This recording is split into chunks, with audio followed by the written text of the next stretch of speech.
Salut les cinéphages, c'est Mireille, et aujourd'hui on continue la grande vague des tops et des flops 2021, et cette fois-ci, les films que j'ai vus au cinéma, les 20 meilleurs films, toutefois en excluant les films français. Pourquoi? C'est vrai que c'est un peu bizarre, mais c'est comme ça le chauvinisme, ça ne s'explique pas, et de toute façon, rassurez-vous, après je ferai un top final, en fait ce top sera en gros tout ce que j'ai vu de mieux, à tout support confondu, il y aura même des séries télé, etc.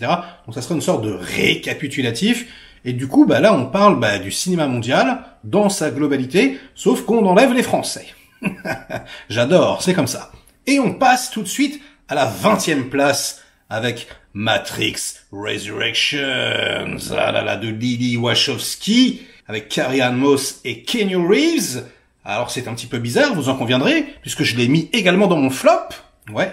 Flop, parce que je l'avais dit, des scènes d'action, y a pas whooping, c'est vraiment naze. On descend de 10 étages, c'est impardonnable pour un Matrix, c'est, pour moi, ce qui fait la sève de la saga, c'est des scènes d'action hallucinantes où t'as du jamais vu, de l'inédit, hyper généreux, et là t'as des petits trucs rikiki qui semblent être shootés par la caméra B de la seconde équipe, et ça non, c'est pas passé. En revanche, oui, c'est ultra intéressant, ultra stimulant, toute la réflexion sur Warner, le côté méta. Vous en avez pas marre d'entendre le mot méta comme ça? En plus avec Scream 5, ça va pas s'arranger. Et bref, oui, c'est ultra stimulant comme film. Il y a, le scénar développe plein de choses ultra intéressantes. La love story, elle est ultra touchante. La nostalgie marche à plein régime avec moi, j'adore ça. Donc, oui, c'est un des meilleurs blockbusters, des meilleurs films que j'ai vu cette année, sans aucun problème. Mais carton rouge pour l'action, c'est pas possible. Du coup, je le mets à la 20e place. Attention Lily, la prochaine fois, pan cucu. Et en 19e position, j'ai choisi Un homme en colère de Guy Ritchie, ou Guy Ritchie comme j'aime l'appeler, avec Jason Statham. Alors, ça ne réinvente pas la roue, c'est clair, mais c'est un Guy Ritchie filmé normalement. Si, je vous assure, il a arrêté, je pense, la cocaïne, et du coup, tout ce qui en gros m'avait perdu, ce côté épileptique comme ça, avec des effets gratos partout. Là, il a tout gommé. La vache, ça commence par un plan séquence, ça dure ultra longtemps, et t'es là, tu dis, mais qu'est-ce qui t'arrive, Guy? Guy, on sait plus. C'est super, continue, on sait derrière. Et le film continue.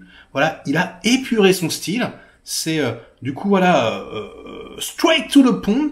Et il y a, j'adore les films d'action, il y a une très très bonne musique, très belle atmosphère.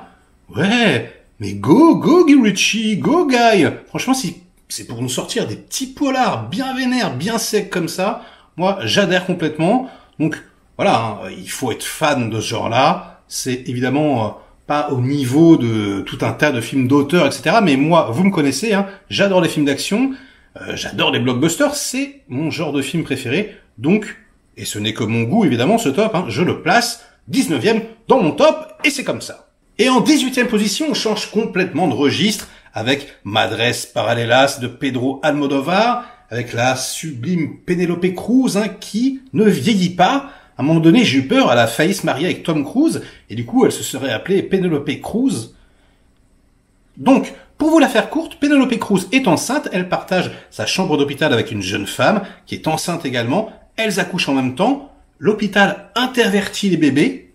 Oh, coucou, la vie est un off tranquille. Et la jeune perd celle qu'elle pense être sa fille. Voilà, mort subite du nourrisson. Donc, Penélope Cruz se rend compte de toute la situation. Imaginez le dilemme intérieur. Voilà, puis vous enrobez ça comme ça avec une grosse charge politique. Comment l'Espagne, ne peut pas fuir ses responsabilités face à son histoire. Il n'y a pas d'histoire comme ça qu'on puisse effacer. C'est assez passionnant. Il y a des plans magnifiques. Je vais pas spoiler plus que ça, mais franchement, c'est un très très bon film. C'est filmé d'une façon un peu particulière pour Almodóvar, en numérique, moins beau que d'habitude, mais en même temps intéressant. Bref, Si ça avait été en pellicule, peut-être que je l'aurais mis plus haut. Là, formellement, j'étais un petit peu déçu. Mais ça reste quand même un très très bon Almodóvar. Donc qui dit Almodóvar dit top, évidemment. Et on passe tout de suite à la 17e place avec l'un des nôtres, Kevin Costner, Diane Lane. Quoi? Des parents de Superman réunis à nouveau? Eh ouais, ça fait plaisir. En gros, leur fils, leur belle-fille et leur petit-fils vivent avec eux dans le ranch familial. Tout se passe bien. et le fils tombe de cheval, il meurt, et du coup, leur belle-fille et leur petit-fils se barrent, ils vont dans la belle famille de psychopathes, et Kevin Costner, qui est un shérif en fait à la retraite, il sort le fusil à pompe, et en gros, il veut récupérer son petit-fils parce que c'est des décérébrés dégénérés, et c'est vrai que ça fait un peu flipper. Je ne vais pas spoiler plus que ça, mais franchement, ce film est passé complètement inaperçu, c'est insupportable, c'est mortel, personne n'en a parlé. Je crois que Ciné-Clem a bien aimé, big up Ciné-Clem, et ouais, franchement, si vous n'avez pas vu, mais jetez-vous dessus, c'est mortel, c'est à l'ancienne, décor naturel, Kevin Costner, moi c'est un de mes acteurs préférés, là ça fait trop plaisir de le revoir, il y a une tension palpable, vraiment ça monte crescendo et tout, c'est mortel. Voilà, donc une sorte de revenge movie comme ça, matinée un peu de western moderne, matinée un peu de road movie, c'est poignant, c'est mortel. Que demande le peuple? Allez, faites-moi confiance, et vraiment, vous ne le regretterez pas. Et en 16e place, j'ai choisi le film sud-coréen Escape from Mogadishu, réalisé par Ryo Sang-wan, avec Lee Ki-cheol et Ryo Sung-wan. Un peu dur à prononcer, tous ces noms sud-coréens. Putain, la vache, le film, mais quelle claque! Alors, c'est vrai que c'est un petit peu abusé parce que le film n'est pas sorti en fait en France. Je l'ai vu au grand festival du film coréen à Paris. C'était incroyable. Mais c'est vrai que en vrai, vous pouvez pas encore le voir. Je pense qu'il va pas tarder, ou peut-être qu'il est déjà sorti en Blu-ray coréen. Vous pouvez l'acheter. Mais c'est vrai que voilà, c'est mon top. Donc je critique ce que moi j'ai vu. Celui-là je l'ai vu, donc j'en parle. C'est magnifique. Donc on a en gros dans la capitale somalienne au début des années 90 une guerre civile de malades et on a l'ambassade sud-coréenne, l'ambassade nord-coréenne, tout est à feu et à sang, voilà, et ils veulent se barrer de la ville qui est en train d'imploser quoi.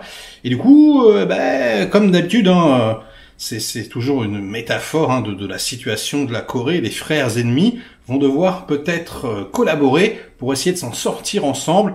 C'est poignant, c'est terriblement bien joué, comme d'habitude ultra bien réalisé, la reconstitution des années 90 est ultra flippante, ouais, ça prend aux tripes, c'est très très violent, le suspense de tous les instants, donc je vous conseille de garder en mémoire le titre de ce film, car c'est une véritable petite pépite, notez-le quelque part, et si vous êtes impatient, commandez-le, achetez-le, ça vaut vraiment le coup. Un des meilleurs films de l'année, c'est absolument grandiose. Et en 15e position, j'ai choisi Shang-Chi, la légende des 10 anneaux, réalisé par Destin Daniel Cretton, avec Awkwafina, Simu Liu, mais surtout Tony Leung, Chihuahua, mon chouchou, oh là là. Voilà, un des meilleurs acteurs hongkongais de la planète. Et là, c'est son premier rôle en anglais, mais il s'en sort hyper bien. J'adore le cinéma hongkongais, j'adore voilà tout ce qui est wuxia-pian, film de kung-fu. Donc là, on met un super-héros voilà chinois avec en plus donc à la fois le côté moderne, un côté chorégraphique comme ça. Allez, pour la faire vite, ça ressemble pas à ça, mais je vous le dis quand même, un petit peu la Ip Man, chorégraphié en plus par Bradley Allan, qui est mort cette année et qui encore une fois prouve que c'était un putain de master. Et à la fois, on nous met voilà une imagerie totalement wuxia avec des dragons en synthèse, etc. Le tout en synthèse en 4DX. Ah là là, j'étais refait. L'histoire, on s'en fout, de toute façon tout le monde l'a vu, tout le monde la connaît. Mais c'est un super bon blockbuster Marvel. Moi j'aimerais que voilà tous les Marvel ressemblent à ce truc-là. En plus voilà, c'est un petit peu original pour du Marvel. Voilà, ils vont chercher dans des légendes chinoises et tout. Franchement, très très cool, très très satisfaisant. Donc, big up Marvel uniquement pour ça, et sinon, gros carton rouge pour le reste. Et en 14e position, j'ai choisi Julie en 12 chapitres de Joachim Trier, le mec qui avait fait Oslo, le mec qui avait fait Thelma par exemple, et c'est un peu la version norvégienne de Bridget Jones, avec Renate Reinsve dans le rôle principal. Elle est magnifique, en gros c'est une trentenaire qui ne sait absolument pas se fixer dans la vie. Elle pense qu'elle tombe amoureuse d'un mec très très beau, plus vieux qu'elle, 45 ans, voilà, situation de dingue. Et puis finalement, elle va rencontrer un jeune homme, ah là là, bon bref, je ne vous en dis pas plus. C'est chapitré, c'est très très intéressant. C'est à la fois, on va dire, très réaliste et en même temps très onirique parfois. Il y a des séquences où on fait oh, ok d'accord. Et du coup, bah ouais, c'est un vrai plaisir de les voir évoluer. Tous ces comédiens sont très très justes. L'histoire est assez simple, hein, mais vraiment, elle touche au but. C'est vraiment la mise en scène qui transcende, voilà, ce scénario qui est c'est pas méchant, mais qu'on a un peu déjà vu, quoi. Et voilà. Et le tout, voilà, les comédiens, l'énergie globale, vraiment rend le tout beaucoup plus intéressant que ce qui peut paraître sur le papier. Hein. Donc voilà, je vous conseille de voir ce film. C'est vraiment très très bon. Et ce réalisateur, décidément, prouve qu'il a vraiment beaucoup de choses à dire. Donc je vais suivre sa carrière future avec beaucoup d'intérêt. Et on passe tout de suite à la 13e position avec Raging Fire, le dernier film de Donnie Yen avec également Nicolas Tse, 2 acteurs de légende, réalisé par Benny Chan, un réalisateur hongkongais absolument culte. Hein. Il a fait des films complètement dingues. Et malheureusement, il est mort cette année. C'est son dernier film, son film posthume. Alors je l'ai vu à l'Étrange Festival, en présence de Donnie Yen. En plus, j'ai eu un eye contact avec Donnie, je lui ai posé une question et tout. Ah, c'était magnifique. Et il m'a répondu. Ah, mon Donnie, Dieu, Donnie, franchement, mais c'est incroyable. Comme d'habitude, hein, en plus c'est lui, hein, c'est Donnie Yen qui chorégraphie l'action. Et c'est ultra bourrin, ultra violent, très très bien chorégraphié. Carrément, les motos font du kung-fu et tout. C'est génial. Après, le film, on va pas se mentir, c'est pas un chef-d'œuvre. Hein, c'est juste que, voilà, on était tellement galvanisés dans la salle. Je pense que si je l'avais découvert en DVD, j'aurais moins apprécié. Mais là, j'étais chaud bouillant. Donc, c'est pas exceptionnel au niveau du scénario, au niveau de l'histoire. Voilà, on a déjà vu ça. En gros, Nicolas Tse, il fait un ancien flic, un ancien ami de Donnie Yen, qui se fait plus ou moins trahir, blablabla, bla, et puis en gros il veut se venger, voilà, en faisant n'importe quoi, ça devient une sorte de psychopathe, et Donnie Yen essaye de l'empêcher de commettre ses actes répréhensibles. Bon, voilà, hein, comme je vous disais, hein, ça tient sur un ticket de métro, mais voilà, la mise en scène, les scènes d'action, et on va dire toute l'énergie que met Donnie à transcender son sujet, et ouais, c'est palpable, le spectateur, il en prend plein la gueule, c'est vraiment très très satisfaisant. Donc c'est disponible en Blu-ray, en DVD hongkongais, vous pouvez le commander, franchement vous ne le regretterez pas, surtout si vous êtes fan, mais à découvrir comme ça sur un écran géant, c'était vraiment vraiment l'ultra kiff. C'est Metropolitan qui a des droits, hein. Est-ce qu'ils vont le sortir au cinéma? Ça m'étonnerait, donc voilà, surveillez peut-être les sorties Blu-ray en France, ou le streaming. En tout cas, c'est bien dommage parce que découvrir un film hongkongais sur grand écran, ça a une saveur. Et ça c'est là où on voit que c'est pas du tout pareil, hein, de regarder un film, même si moi j'ai une installation incroyable, mais peu importe, quoi. Quand vous découvrez ça, putain, mais sur des écrans de malade, quand je pense qu'en Chine, ils ont de la 3D, de la 4DX pour quasiment tous les films, avec des systèmes mais incroyables et tout, ça doit être complètement dingue de découvrir ces films là-bas. Bref, je m'égare. Et Raging Fire, donc, est très chaudement recommandé, surtout si vous êtes fan du genre. Et en 12e position, j'ai choisi SOS Fantôme, l'héritage de Jason Reitman, le fils du réalisateur original, avec Carrie Coon, par exemple, et des acteurs dont je ne vais pas spoiler le nom ici, puisque sinon, je spoil, en disant ça, je spoil quand même. Bon, c'est pas grave, je sais pas. J'ai spoilé ou j'ai pas spoilé? On n'en sait rien. Bref. C'est Ghostbusters 3. Ouh, merde, non, c'est Ghostbusters 4. Aïe. Non, en fait, non, je peux pas. En fait, on va effacer le 3. Le 3 n'existe pas, n'a jamais existé, hein. Ce reboot ignoble qui a carrément trucidé mon enfance à coup de AK-47. Donc non, c'est pas possible. Et là, bim! Mais voilà, un film sur l'héritage, sur la nostalgie, mais magnifique. Mais j'ai tout kiffé. J'ai adoré. J'ai pris un panard. Je l'ai vu en avant-première au Grand Rex. C'était vraiment énorme. Toute la salle était au diapason, on a ultra kiffé, franchement, hyper bien réalisé. Je trouve que l'histoire est vraiment ultra agréable. Les acteurs, notamment les enfants qui normalement sont insupportables, ils sont super, franchement ça marche hyper bien, la mayonnaise prend. Toutes les scènes d'action sont très cool. La musique originale réutilisée m'a beaucoup plu, etc. Enfin, vraiment, j'ai trouvé que c'était vraiment très très cool. En plus, il y a une saveur un petit peu Evil Dead avec leur petit bibadom chamallow. Alors oui, il y a énormément de service, hein, c'est vrai, mais je trouve que c'est plutôt bien fait, plutôt bien utilisé. Et ouais, quoi, les critiques que j'ai entendues, c'est surtout, ça fait Amblin, on dirait un film Amblin, Bah ouais, mais c'est pas un défaut, quoi. J'ai envie de te dire, ça ressemble pas, y a pas New York, bah, on s'en fout que ça se passe pas à New York. Ils ont déjà fait 2 films à New York, ça va, quoi. Donc là, moi, si c'est un défaut que ça ressemble à un film en bling, vas-y, mais balance-moi d'autres films en bling, hein. Moi, y a pas de problème. Pour moi, au contraire, c'est un gage de qualité. J'ai adoré, franchement, j'ai trop hâte de montrer ce film à mon fils. En termes de blockbuster familial, c'est vraiment le meilleur que j'ai vu cette année, et de très très loin. Donc voilà, jetez-vous dessus, vous ne serez pas déçus. Et en 11e position, j'ai choisi le dernier duel de Ridley Scott. Mais my God, Ridley Scott, plus de 80 ans, qui pond 2 films complètement dingues cette année, House of Gucci et celui-ci, écrit par Ben Affleck et Matt Damon. Ça faisait hyper longtemps qu'ils n'avaient pas fait de scénar. Le dernier, c'était Will Hunting, vous avez gagné un Oscar. Et c'est ultra bien écrit, quoi. Franchement, c'est ce qui saute aux yeux, quoi. À la Rashomon, comme ça, donc un point de vue à chaque fois, en 3 chapitres.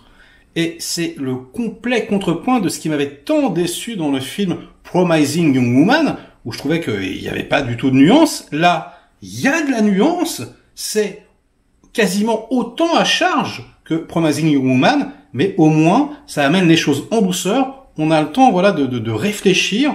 On voit différents points de vue, même s'ils sont fake, c'est pas grave, quoi. Je veux dire, c'est pas boum boum dans ta tronche avec un coup de marteau, quoi. Là, vraiment, c'est stimulant. Formellement, bon, je vais te dire, c'est Ridley Scott, donc c'est très très beau. La photo, décor naturel. Et en plus, j'ai un pote qui joue dedans, Dimitri Mikkelsen. Franchement, ta scène du petit docteur Roux, là, j'ai kiffé. Si tu regardes la vidéo, ça m'a fait trop plaisir de te voir là-dedans. Quel accent anglais. Ah là là. En même temps, t'es anglais, donc c'est normal. Mais ouais, j'ai kiffé. Donc, petite parenthèse personnelle qui n'intéressera personne. Et j'ai trouvé que ce film était vraiment très très prenant, marquant, vraiment. En plus, il prend à contre-pied un petit peu parce que de Last Duel, qu'est-ce que c'est le dernier duel? C'est le duel entre l'homme et la femme. Il y avait un truc comme ça, quoi. Donc je trouve ça assez cool. Mais en même temps, le dernier duel, donc le climax du film, putain, la vache, qu'est-ce que ça envoie, quoi, au niveau de l'action et tout, c'est mortel. Les acteurs, la musique, la direction artistique, tout est au top. Mais nom de Dieu, quand il fait du médiéval comme ça, Ridley, ah ouais, il est vraiment très très fort. J'ai putain de hâte de voir son Napoléon, là, apparemment dedans, il y a 7 scènes d'action intenses. Vas-y, balance Ridley, ouais, quand tu veux, moi je suis chaud, je suis prêt, même si on va voir Napoléon parler en anglais, c'est pas grave, ça me dérange pas. Et voilà, quoi. Vous n'avez pas vu ce film, vous avez peur de vous prendre un truc woke, un truc machin, écoutez, non.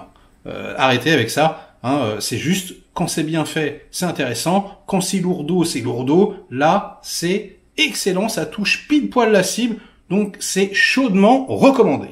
Et attention, on arrive dans le top 10 avec en 10e position La fièvre de Petrov, réalisé par Kirill Serebrennikov avec Simon Zerzin dans le rôle principal. Et ça raconte en gros l'histoire de Petrov qui est entraîné par un ami, voilà, dans une longue déambulation alcoolisée à la lisière entre le rêve et la réalité. Et progressivement, les souvenirs d'enfance de Petrov ressurgissent et se confondent avec le présent. Alors, c'est un film plastiquement complètement hallucinant, mais réellement, quoi, la mise en scène du film est complètement incroyable. C'est vraiment un artifice de mise en scène que j'adore et que je retrouve pas souvent dans les films. Ça existe, mais c'est quand même assez rare. Donc, vous savez, c'est ce genre de plan, en fait, de très très longs plans séquences où on passe d'un environnement à l'autre, mais pas avec des trucages optiques, mais avec des trucages physiques. Donc par exemple, pour que vous compreniez, on va suivre Petrov dehors, dans la neige, ça va se balader de gauche à droite, et on va voir que voilà, c'est la rue, quoi, etc., avec la neige qui tombe, blablabla, et puis, pendant que la caméra va sur la gauche, toute l'équipe va amener un décor, probablement sous roulette, de son appartement, comme ça, et du coup, lui, il va tomber à un moment donné à la renverse, bing, et il va se trouver dans son canapé, dans son appart, dans le même plan, alors qu'on était dehors jusqu'avant, et que c'est probablement, je sais pas, peut-être au 2e ou au 3e étage. Donc du coup, ça joue que sur des choses comme ça. C'est ultra poétique. On a vraiment le réel qui se fond avec le présent. C'est mais assez incroyable au niveau de vraiment de toutes des trouvailles visuelles. Je repense à une scène aussi où il fait l'amour à sa femme, mais en vérité pas vraiment dans une bibliothèque. Ça ressemble limite à une chorégraphie. Et puis la nana finalement elle va devenir plus ou moins vampire avec des yeux tout noirs. Et puis voilà, ça va devenir Matrix. Ça va prendre les mecs et les exploser. Il va y avoir des explosions carrément derrière. C'est un truc de malade. Le film part dans toutes les directions. Il me semble me rappeler que dans la bande-annonce, il y avait marqué une orgie de cinéma. Mais c'est vraiment ça, putain, c'est une orgie de cinéma.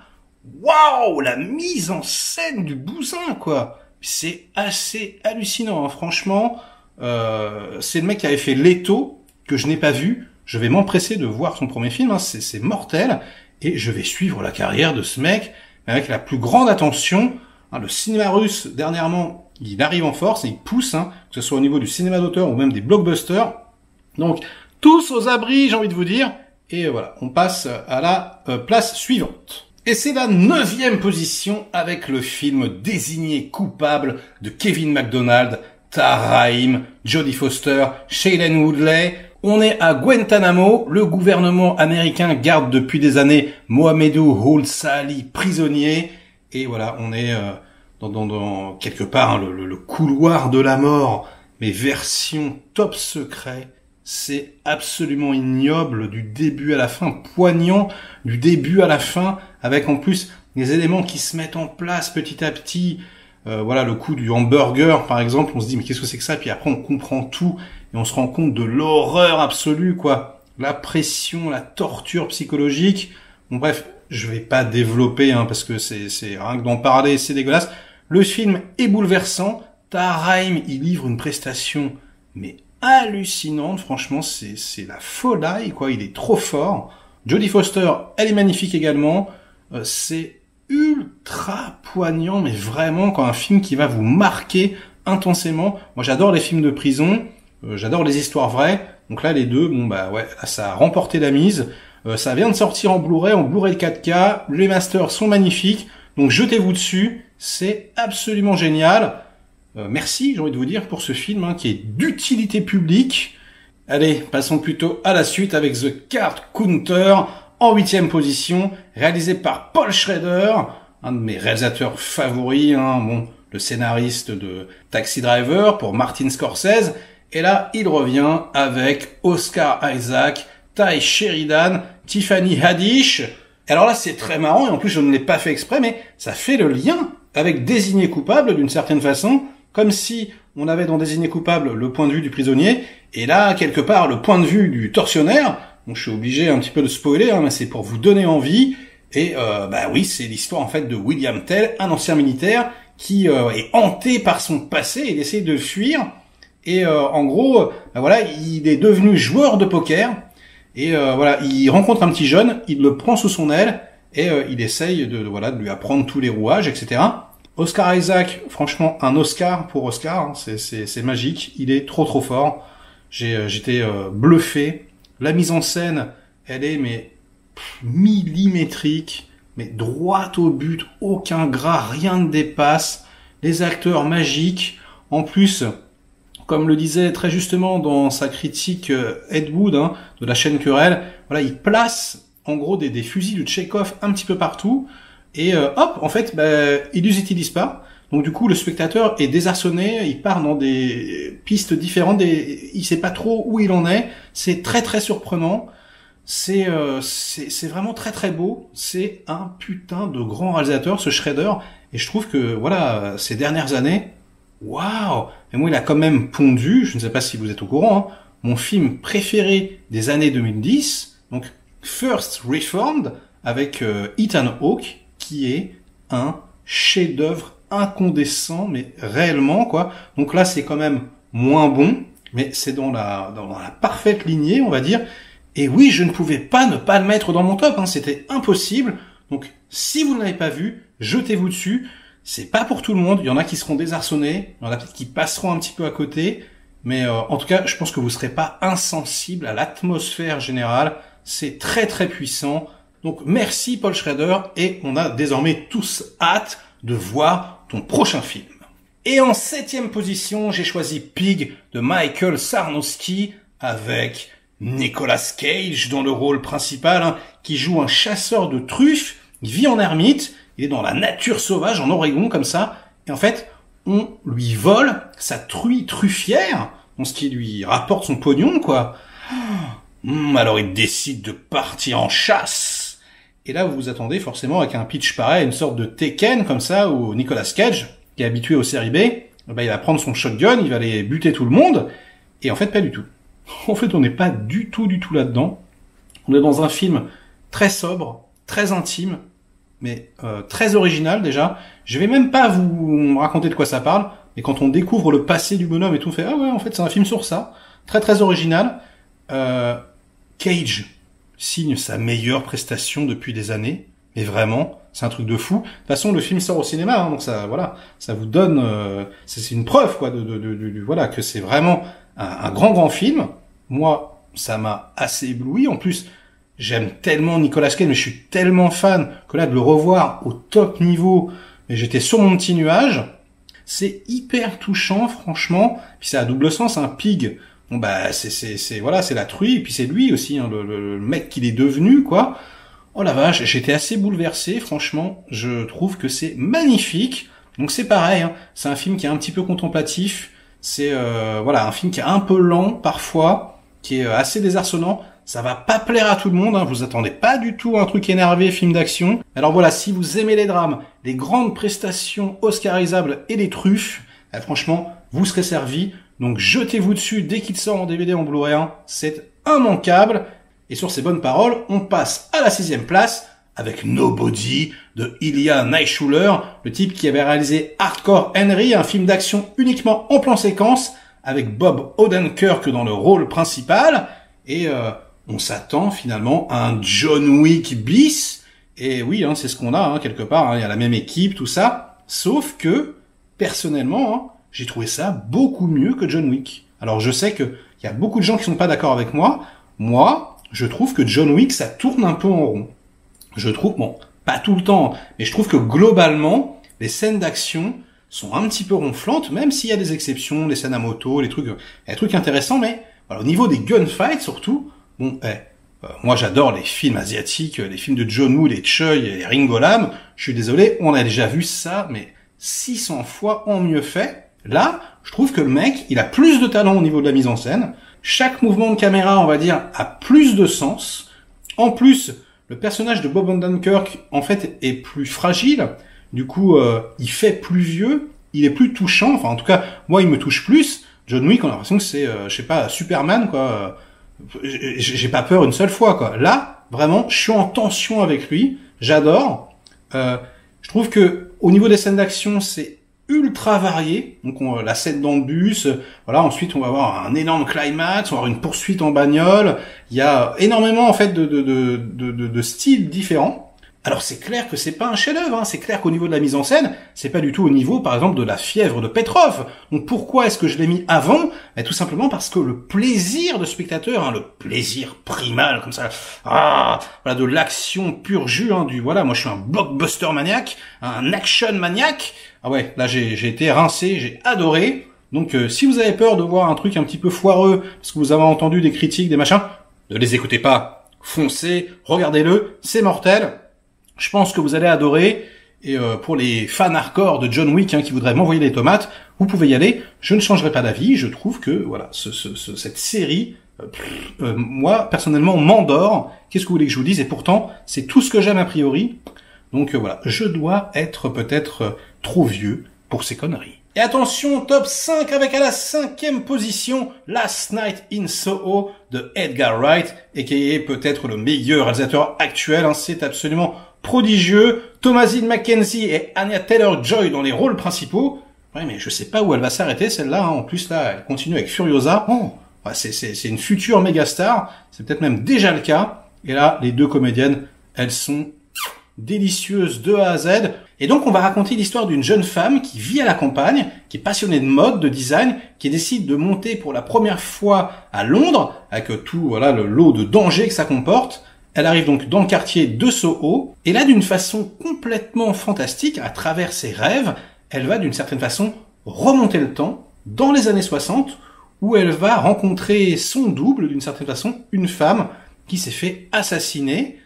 Je vous en dis pas plus, donc c'est incroyable. Alors déjà, le thème du double est partout dans le film. Il y a en plus que quasiment des effets practical. On voit qu'en fait, ils ont pris des acteurs qui étaient des jumeaux. Il y a toute la scène de danse qui est complètement incroyable. En fait, où elle se baissait. Il y a quasiment pas de SFX. C'est génial, il est trop fort. Et puis, la narration visuelle absolument à tous les étages. Des plans séquences complètement dingues. C'est une orgie visuelle, franchement. C'est très inspiré du cinéma de Dario Argento, mais plus de la trilogie des sorcières, pas forcément du giallo, parce que j'entends partout de giallo. Le giallo, c'est polar. Là, il y a un côté film de sorcière. C'est mortel. Franchement, c'est magnifique. J'ai adoré. Alors, on peut chipoter le whodunit, oui, mais moi, j'avais deviné que... Franchement, moi, je suis en dehors de ces considérations. Je suis complètement hypnotisé par la mise en scène, même si mon préféré reste Scott Pilgrim versus The World, pour moi indétrônable. Mais ouais, quoi, c'est vraiment un des meilleurs films de l'année. Ça pouvait être à la première place, deuxième. Bon, là, je l'ai mis cinquième, mais bon, ça se mélange un petit peu. Ça sort en Blu-ray 4K, là. Jetez-vous dessus. Vous ne le regretterez pas. C'est absolument incroyable. Et en 4e position, j'ai choisi un électrochoc. La loi de Téhéran, réalisé par Saïd Roustahi, un film iranien complètement incroyable avec Peyman Madi dans le rôle principal. Alors en Iran, la sanction pour possession de drogue, c'est la même pour tout le monde. C'est un véritable fléau là-bas. Que t'aies 30 grammes ou 50 kilos sur toi, c'est la peine de mort. Voilà. Donc c'est pour vous donner un peu le contexte sociopolitique. Ça rigole pas trop. Et en gros, on suit tout un groupe de flics. Ça m'a fait penser un petit peu au niveau du réalisme à L627 de Bertrand Tavernier, qui est pour moi le meilleur film sur la police en France. C'est vraiment génial. Et ils essayent d'arrêter un gangster, donc un mec qui deal à foison, mais qui connaît le système par cœur et qui s'est caché derrière des barricades, des barrières, des trucs et tout. Donc c'est l'enquête sur ce gars, et à la fois il y a un côté presque documentaire comme ça. On va être à l'intérieur du commissariat, on va voir les conditions mais dégueulasses, de tous les prisonniers qui arrivent et qui s'entassent par exemple. On va voir toute cette misère humaine. Il y a des travelling incroyables comme ça dans des no man's land où on voit tous les camés et tout au crack, c'est dégueulasse. Franchement, c'est dur. C'est vraiment très dur. Et puis il y a des plans de caméra, de l'inventivité, mais vraiment des trucs où tu te dis, mais comment il a fait? Notamment une poursuite au tout début du film, avec, je vous dis pas comment, ce qui se passe, mais voilà, il y a un bulldozer qui met du sable quelque part, et là, en tant que spectateur, tu fais, what? C'est très, très, très, très, très bon. Il y a, une sorte de vitalité, de vérité qui se dégage du truc, c'est incroyable. Le Blu-ray vient de sortir, et dedans, on a un making-of qui est passionnant, je vous le recommande, où, on en apprend plein, on voit que, mais ils se sont vraiment sortis les doigts, ils sont allés au plus près de la réalité, ils ont pris énormément de comédiens qui n'en sont pas, en fait, ils ont fait des répètes et des répètes et des répètes, les acteurs sont incroyables, ils sont vraiment, tous, on sent investis comme jamais, etc., Le mec, le réal, tu sens qu'il laisse rien déborder, il est ultra méticuleux, ultra précis, il sait parfaitement ce qu'il veut, à la virgule près, au ton près et tout. Franchement, j'étais sur le cul. Donc, la loi de Téhéran, c'est une gifle, mais tuerie, c'est incroyable, immanquable. Donc, jetez-vous dessus, là, tout à faire cessante, vous arrêtez stop, vous regarderez la fin plus tard, et vous allez tout de suite courir me voir, la loi de Téhéran. Et attention au top 3, avec en 3e position, le nouveau film de Steven Spielberg, qui prend le risque de remaker un film qu'on ne peut pas remaker, West Side Story, et qui finalement, en tout cas à mes yeux, fait mieux que l'original. Alors c'est pas l'avis de tout le monde, il y en a qui préfèrent le côté, on va dire, théâtral, et je peux parfaitement l'entendre, du premier. Là, on est dans quelque chose de plus réaliste, de beaucoup moins théâtral. Dans la première version, on a carrément les spotlights de théâtre qui pouvaient apparaître, disparaître. Non, là, tout ce qui est onirique est fait de façon beaucoup plus palpable. Donc c'est vrai que ça peut un peu désarçonner, mais en revanche, au niveau de la mise en scène, les enfants, au niveau des plans de caméra, de la narration visuelle, la photographie de Kaminski, waouh, la reconstitution, les chorégraphies, la direction d'acteurs, mais la vache! Et puis l'émotion qui s'en dégage en plus, hein. Non mais réellement, en plus on n'en connaît aucun des acteurs. T'es là, tu fais mais c'est qui lui? Il est génial, mais elle est incroyable. Enfin bref, c'est mortel. La masterclass Spielberg, c'est tellement voilà, au niveau de la narration, du découpage, du montage, mais zéro défaut, que ouais bah on ne peut que se mettre à genoux et prier le dieu tonton Spielberg et attendre son film prochain avec la plus grande impatience, quoi. C'est pareil, quoi. Quel âge il a, Spielberg? C'est vraiment une année où les grands-pères sont vénères. Ça m'a fait trop plaisir. Donc, bah ouais, jetez-vous dessus, même si vous avez peur, hein, comme moi. Hein, j'aime pas trop les comédies musicales à la base. Mais là, allez-y, quoi. Foncez. Le film fait un flop. Oh là là, c'est fort dommage. Allez, la deuxième position tout de suite. Et j'ai choisi Limbo, un polar hongkongais hallucinant de Soi Cheng, qui a réalisé par exemple Coq de combat ou encore Chapeau Long 2 ou Le terrible accident. Et là, il revient avec Ka-Tung Lam et Mason Lee dans les rôles principaux, avec une pépite, une bombe nucléaire. Alors c'est pareil, hein, vous pouvez pas le regarder, je suis désolé. Il est sorti que à l'étrange festival, mais voilà, notez-le sur un post-it, hein. Moi, c'est ouais un de mes plus gros chocs cinématographiques. Je l'ai vu avec Christophe Gans dans la salle. Il en revenait pas. Il me regardait, il me disait mais quel film, mais quel putain de film. Et c'est vrai quoi, quel putain de film. Alors en noir et blanc, dans un Hong Kong ultra crade, poisseux. En gros, c'est l'histoire de deux flics, un qui est complètement décérébré, un petit peu à la Seven quoi, sauf que c'est un peu voilà le contraire. Là, c'est le jeune en fait qui suit toutes les règles et le vieux qui est tout fou quoi. Et ils essayent de capturer un serial killer qui est en fait clochard. Donc le mec, pour le retrouver, c'est quand même super compliqué, quoi. Et on va comme ça donc dans les bas-fonds de Hong Kong.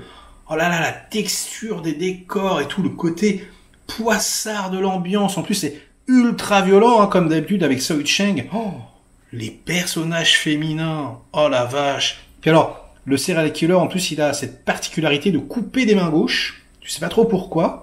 Je vous en dis pas plus. Et du coup, il y a vraiment un côté Seven, mais vraiment quoi. Moi, je trouve que, en tout cas, comme ça, de prime abord, peut-être que je le revois, mais c'est le meilleur polar de ce style, carrément, que j'ai vu depuis Seven, quoi. Et je crois que je le mettais dans ma critique.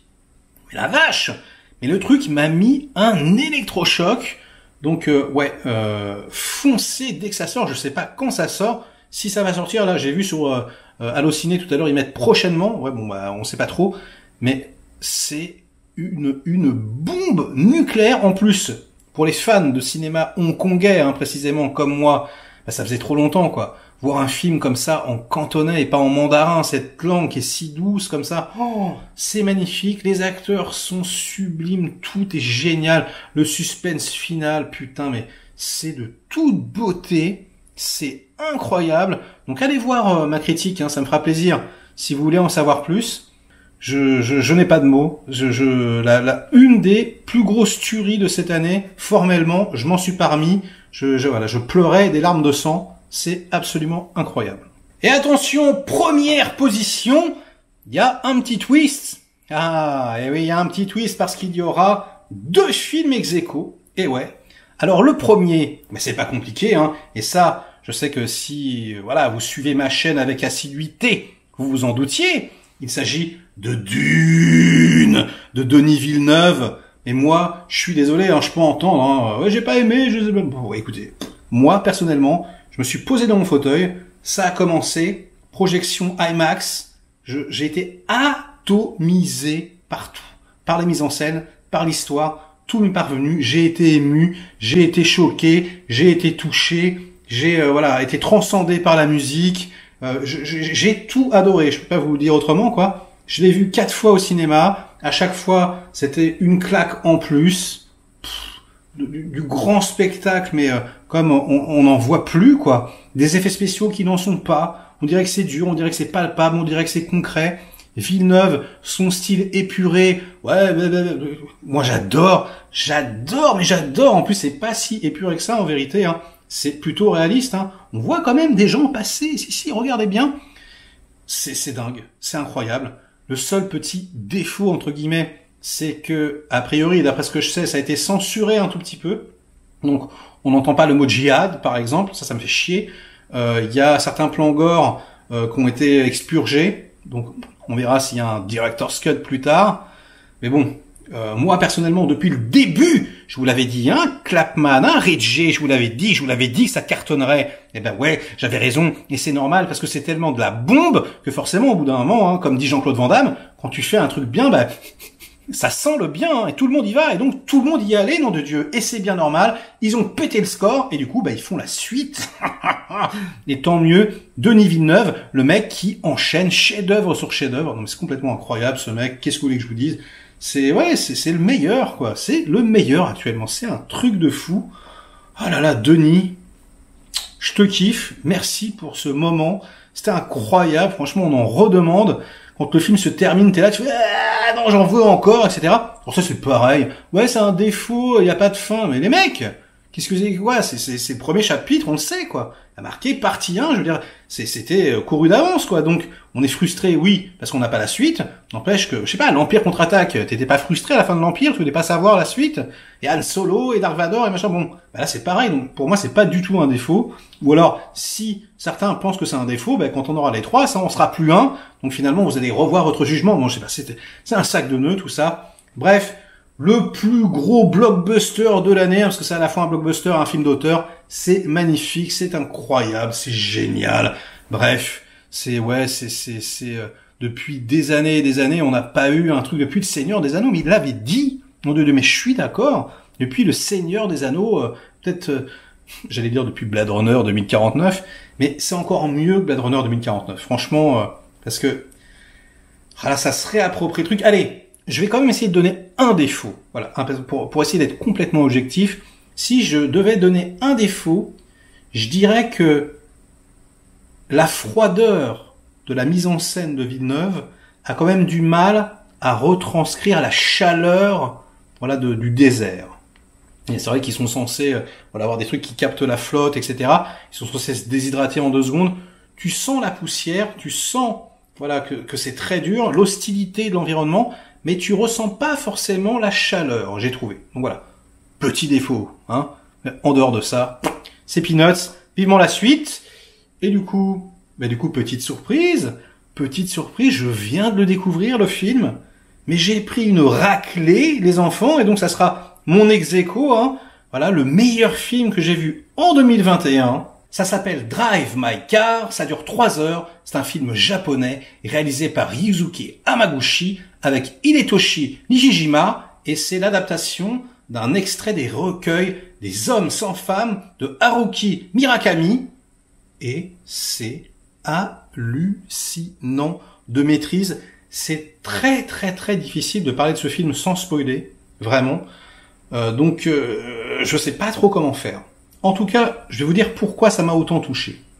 Déjà, on raconte l'histoire finalement d'un auteur et d'un dramaturge, un metteur en scène, un acteur de talent renommé au Japon. Et donc, ça se passe dans le monde du théâtre. Moi qui suis un théâtreux depuis des années, ça a touché quelque chose en moi qui ne s'est pas refermé. Vraiment, j'ai tout pris dans le cœur, mais instantanément. Bon, voilà, ça joue en attendant Godot, Oncle Vania, etc. En plus, ça résonne, hein. Et en gros, ce personnage qui n'arrive pas à se remettre d'un drame personnel accepte donc de monter le Tchekhov dans un festival à Hiroshima. Et là, il fait la connaissance de Misaki. Donc, c'est une jeune femme très réservée qu'on lui a assignée comme chauffeur. En gros, on lui dit, par rapport à des problèmes d'assurance, vous ne pouvez pas vous déplacer tout seul. Voilà, il faut que vous ayez un chauffeur. Et lui, en gros, il a un problème parce que sa gymnastique personnelle, c'est d'apprendre son texte, de l'enregistrer sur des cassettes, de se le passer, et puis voilà, de répéter les répliques, etc., etc. Et donc là, il est obligé de le faire avec elle. Donc elle rentre dans son intimité, ses particuliers, etc. Et je ne vais pas vous en dire plus. Je ne peux pas, parce que sinon je vais vous spoiler. Juste, mais c'est dingue, mais c'est magnifique, mais c'est exceptionnel, mais c'est flamboyant, mais c'est sublime, mais à tous les niveaux, quoi. Mais j'en reviens pas, là. Mais la puissance du truc, 3 heures, on dirait que ça dure 2 heures. Je dirais que c'est génial, c'est émouvant, mais de fou furieux. Il a une technique particulière, c'est qu'en gros, ça j'ai déjà vu, hein, c'est particulier, quand vous allez au théâtre et que c'est sous-titré, vous savez, en fait, quand vous voyez une pièce en anglais par exemple, sauf que là, en gros, il va prendre pour chaque comédien quelqu'un d'un pays complètement différent. Donc il va prendre par exemple un acteur coréen, une actrice japonaise, un acteur allemand, anglais, ou même carrément une actrice qui fait la langue des signes. Et du coup, vous allez suivre tout avec des sous-titres. Sur la scène, hein, j'entends. Bon bref, je vous en dis pas plus, c'est absolument éblouissant, merveilleux, incroyable. Donc voilà, Dune, Drive My Car, Drive My Dune, quoi. C'est impressionnant de maîtrise à tous les niveaux. C'est des films qui sont complètement aux antipodes, hein, vraiment, ça n'a rien à voir.